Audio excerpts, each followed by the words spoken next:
आज खूप लेटने उठले मी आणि उठल्या उठल्या बाहेर आल्यानंतर हे बघा, हे असं वातावरण होतं. आणि त्याच्यानंतर आदल्या दिवशीच आमचं एक प्लॅनिंग चालू होतं. वृषाली, मी आणि अस्मिता आणि बऱ्याच जणी होत्या. आम्ही भेटणार होतो, पण कोणाचं काय ठरत नव्हतं. त्याच्यानंतर मी श्रीयूला, वृषाली सानवीला घेऊन आली होती आणि अस्मिता पण आली होती.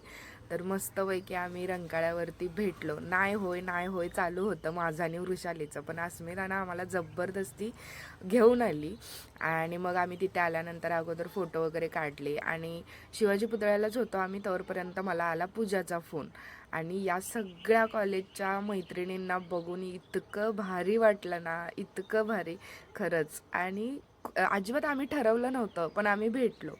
आणि या सगळ्या मैत्रिणी, कॉलेजची आठवण, एवढे मस्त किस्से सगळं बोलत आम्ही बसलो होतो. आणि त्या गेल्या होत्या, त्या लवकर आल्या होत्या, तर त्या गेल्या होत्या जेवायला. आणि मग आम्ही असंच भेल वगैरे घेऊन बसलो होतो, खात बसलो होतो. आणि त्याच्यानंतर इथे श्रीयूला मी सांगितलं मोबाईल स्विच ऑफ झाला आहे, तर तो मस्त खेळत होता.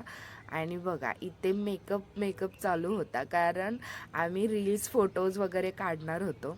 तर पीला तर बघून मला एवढं भारी वाटलं ना खरंच, कारण पीला भेटून खूप दिवस झाले होते. ही आहे जस्मिन, सगळ्यांनाच भेटून खूप दिवस झाले होते. आणि इथे प्रॅक्टिस रिहर्सल चालू होती.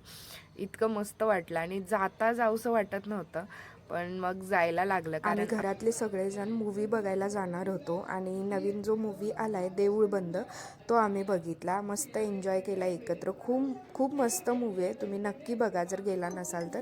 आणि येताना बाहेरूनच जेवून आलो. तर असा होता माझा आजचा दिवस. लवकरच भेटू नवीन ब्लॉगमध्ये. तोपर्यंत बाय.